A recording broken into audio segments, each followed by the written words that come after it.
Whiskey, y'all know who this Mr. Boy McKenna. So, hey man, we got a new documentary. We got 600 the killer rappers who terrorize Chicago. Man, if you guys new, make sure you hit the like button, subscribe, share, me.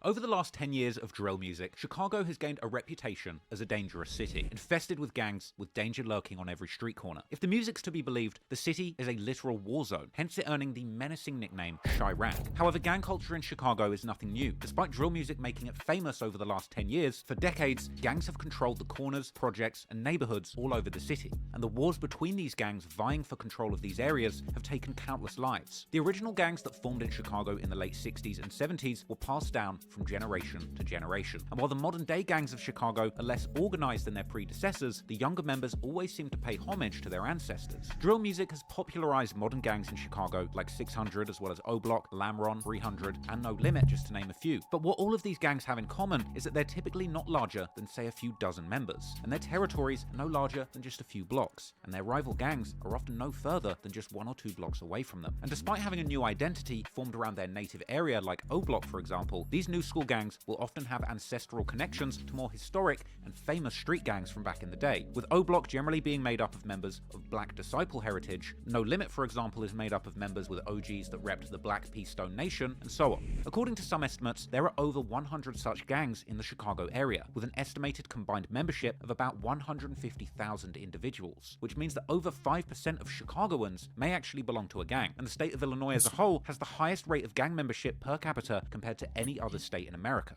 That's crazy.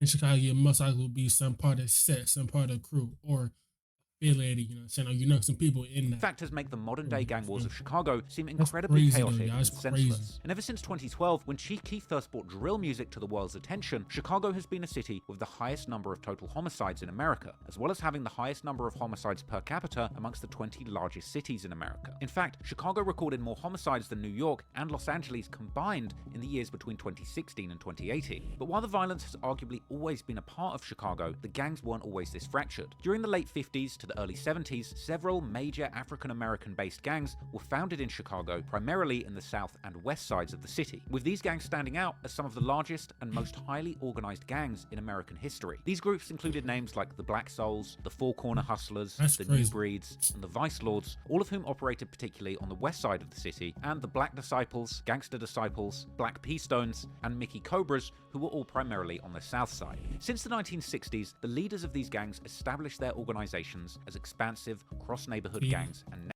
you got the chairman, like the top dog, and you got the prison, people in the prison, and then prison, it's a board of directors, people in the prison that's in the prison, still calling shots, people, you know what I'm saying? with hierarchical structures, meaning that back in the day, the local factions of these gangs all operated under the authority of a central leadership body, which held significant power in setting the gang's policies, maintaining discipline, promoting members, and overseeing conflicts with rival gangs. Originally, these gangs were born out of necessity and were actually aiming to empower the poor and marginalized black youths who found strength in their numbers. The members of the gangs were often commonly discriminated against in their broader communities, and these gangs were often groups of people that had turned to crimes, ultimately to sustain themselves where the system had left them behind. Particularly during the 60s, amid rising civil rights movements, many of these early gangs were also increasingly political and often had militant approaches in trying to improve the conditions for Chicago's black communities, with some of these early gangs even receiving government grants to organize job trainings and other community programs. However, since the 70s, and particularly during the 80s and 90s, these organizations transformed from community groups to wide-reaching and well-organized corporate-style criminal organizations, with these big gangs specializing in large-scale drug trafficking and distribution operations. Now, this transformation of the gangs of Chicago over these decades was driven by several historical factors, but perhaps the most notable ones were the deindustrializations that had taken away hundreds of thousands of industrial jobs from Chicago's black and working class communities between the 70s and the 90s. This led to the so-called white flight, where many white Chicago residents moved away from the south and west side neighborhoods between the 1950s and 1970s to that's what they do. They move all the black colored people in one section, and then all you see is a bunch of liquor stores, stuff like that, and that's where they put the crack, cocaine, you know, stuff like that. And you go to the white neighborhood, you got these high-end stores, all that. See? to suburbs on the outskirts of the city. This ultimately led to many of these gangs taking a grip of these predominantly black neighborhoods, with their control growing like never before. And this was further accelerated by the building of numerous extremely large public housing projects by the Chicago Housing Authority. Developments such as the Robert Taylor homes on the south side and the Cabrini Green homes in the north, these buildings provided the gangs with the perfect headquarters from where they could handle their operations, with many of them controlling them with an iron fist, even going as far as to commonly keep snipers on the roofs of these buildings to protect the operations from rival gangs and the police. And lastly, to make matters even worse, throughout the 1980s and 1990s, we would see the nationwide crack epidemic tearing through these black communities enabled by these.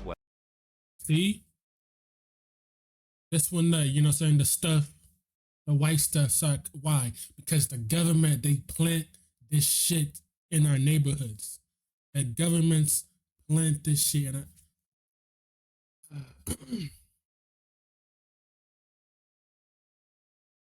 Oh, man. It's crazy. Really crazy, yo. It's kind of crazy. Look, you see this right here? The white stuff hit Chicago along with a wave of killing. See, this is what they do in the 80s. This is what the government do. You know what they do, right? They said they send the plenty, you know what I'm saying? The white stuff in black and brown neighborhoods. Black and brown neighborhoods, right? The same thing with guns. The government plants the shit in our neighborhoods. Literally. Crazy. Crazy. Well-organized gangs. Actually arrived in Chicago slightly later than other large cities in America, but when it did come, it eventually brought an influx of demand to illegal drug markets. This created enormous profits for these well-organized gangs, allowing them to expand and strengthen their operations. This also led to violence among the gangs of this time, with these gangs battling it out in War of the Streets to determine who would dominate these growing illegal drug markets. And this war was reflected in record-breaking homicide rates in Chicago between the 1970s and 1990s, which ultimately culminated to an all-time high in the early 90s of about 33 homicides per 100,000 people. At the time, it seemed that there was really no stopping these gangs as they grew and they spread out to many other Midwest and East Coast cities, infiltrating their black markets and spreading violence and devastation in their wake. But then something began happening at the turn of the millennium, and after decades of remarkable resilience, during the 2000s, these large and well... Is that the United Center?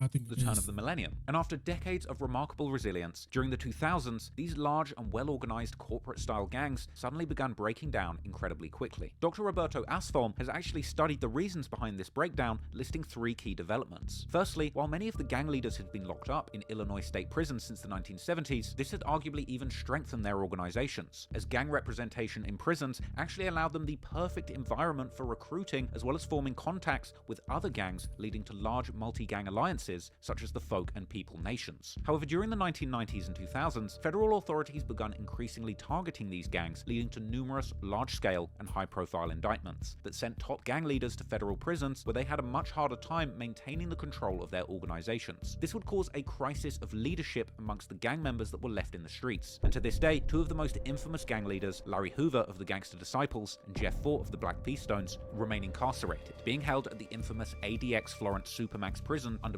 brutal conditions with minimal human contact. And this just goes to show you how serious the authorities were about making examples of the people who founded and led America's most infamous gangs. But it wasn't just locking up the leaders that led to the collapse of the well. But when they did it, it was structure. It was structure. It wasn't just then they're killing people just because you from that block. It was structure. They had structure. They had person up here, boom, boom, boom, boom. And it's like the military. Boom, boom, boom, boom, you know what I'm saying? Gangs of Chicago. Secondly, in the year 2000, the Chicago Housing Authority began a project titled the Plan for Transformation. This plan called for the demolition of almost all of the large public housing projects in Chicago, which had served as the primary locations for the city's most profitable and strategically protected drug marketplaces. And by the end of the 2000s, almost all of these projects had been demolished and the former residents from them were completely displaced and spread out between various different neighborhoods. This disrupted the established gang territories and unsettled their long-standing order, as members of different gangs were now suddenly living in the same neighborhoods. These demolitions would also take down the so-called Randolph Towers, sometimes referred to as the Met Building, at 6217 South Calumet Avenue in 2006. These projects, which are still marked by an empty lot close to the modern-day Parkway Gardens, aka O-Block. This building used to be a Black disciple stronghold where many of the main characters of this story spent their early years, before their families dispersed to various different South Side neighborhoods. Now, this just goes to show you how the demolition of these project buildings in many ways was a symbolic demolition of the legacy of Chicago's gangs and their well-organized structures, as destroying these buildings pretty much destroyed the connection between many of the gang members and the leadership that were based there. This caused the young members to create completely new alliances that perhaps contradicted their former gang associations. But there would be another interesting factor that also changed Chicago's gang demographics. Lastly, the epidemic, which had provided increasing profits to the gangs and escalated their rivalries, largely ended towards the end of the 90s as the new generations increasingly shunned the drug that had destroyed their community and turned towards other less harmful and less profitable substances like Moreover, the large open-air drug markets that the gangs had been operating in their neighborhoods became increasingly unnecessary, as cell phones and the internet provided new technological ways for people to purchase drugs more easily and covertly, which in turn provided new opportunities for more small-scale suburban drug dealers, which actually took away drug revenues from the largely organized gangs that historically sold dope in poorer neighborhoods. Whilst open-air drug markets have to an extent survived on the west side of Chicago, they largely disappeared on the south side, creating a major hole in the profits of most of the gangs operating in these areas. And in the midst of the dwindling drug profits, fractured gang territories, and a leadership crisis, the younger gang members began to question the established systems and methods of their respective organizations, as well as their own roles within these hierarchies. I feel like once they tore down that stuff, I feel like once they tore down the buildings, shit just changed, bro. Yeah, you see how every time how black people unite or come together like with structure, they're scared. They're scared of us. It's not because of our. It's not because of this color of our skin. No, they're scared of us. Scared of us. That's why they. That's why they need to have control over us. And that's the only way they can do it. Anyway, I'll tell you, dog. As these young foot soldiers would be faced with the constant threat of arrest and physical harm in the streets, where they were risking their lives selling drugs and engaging in the escalating gang conflicts. The leaders of these gangs, who were often situated in secure suburban locations or distant state penitentiaries, often assumed relatively small risks in overseeing these new operations, with the kingpins still receiving the majority of the profits but taking very little of the risk. Collectively, these developments laid the foundations for uprisings within the gangs, which eventually shattered their organizational structures during the 2000s before drill music had even emerged.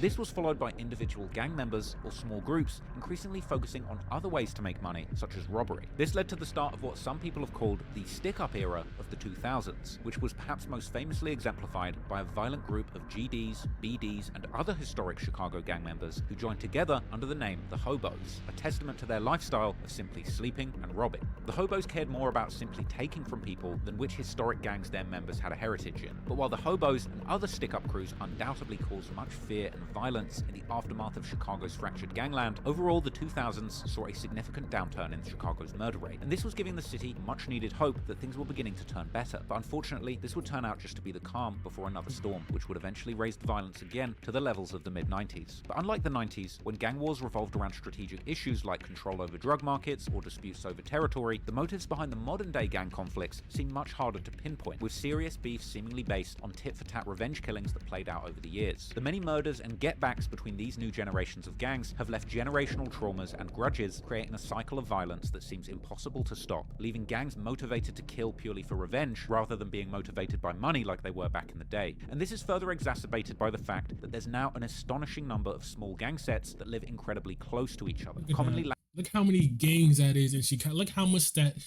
gangs are in Chicago from sets. That's lacking any sort of real leadership structure that usually would assert control over the violence in the streets. This means that any interpersonal conflict between two members of different gang sets can at any point flame up into a full-blown war due to the ill-considered actions of just one or two people. Such conflicts have become increasingly likely in the age of social media that gang members commonly use to diss each other, not to mention the music, where the taunting of rival gang sets and their murdered members often takes particularly aggressive and disrespectful forms. In the 2010s, Chicago drill music would emerge, and drill music would not only give listeners a window window into the criminal underworld in Chicago for the first time ever, but it would also give those members involved in the gang wars a megaphone to broadcast boastful accounts of their activities in the streets, with the songs constantly including insulting disses towards their opposition and murdered rivals. Now, whether or not you believe the music itself is fueling the gang wars, there's no denying that for those living in the gang-infested streets of Chicago, the music has become a notice board for local gangs to claim responsibility for the brazen murders that they've committed, taunting their ops in front of an audience of thousands, sometimes millions. This is the environment where the young members of 600 grew up and eventually made their names, both in the streets and in the city's newly booming music scene. And in the years that would follow, members of the newly formed street gang 600 would become infamous in the streets of Chicago, not just for the deadly violence they carried out in the streets, but also the brazen music they made, bragging about it for the Thing is, seems to kind of when LA died, that's when this shit kind of went down. C-Day and Rondo went to Jeff for them 40 years. That's when it kind of, whole world to hear. Team 600.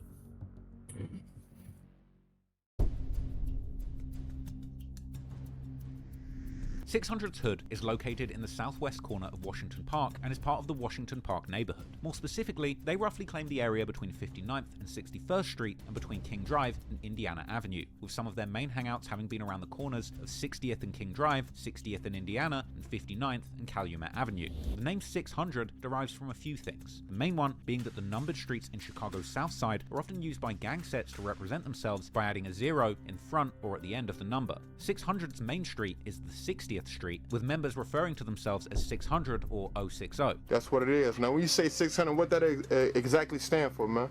600, like, you know what I'm saying? The 600 is a block I'm from, you know? You know what I'm saying? 60, man, 060, 600, rear range, you know what I'm saying? 600, man, you know, it's just 600, 600.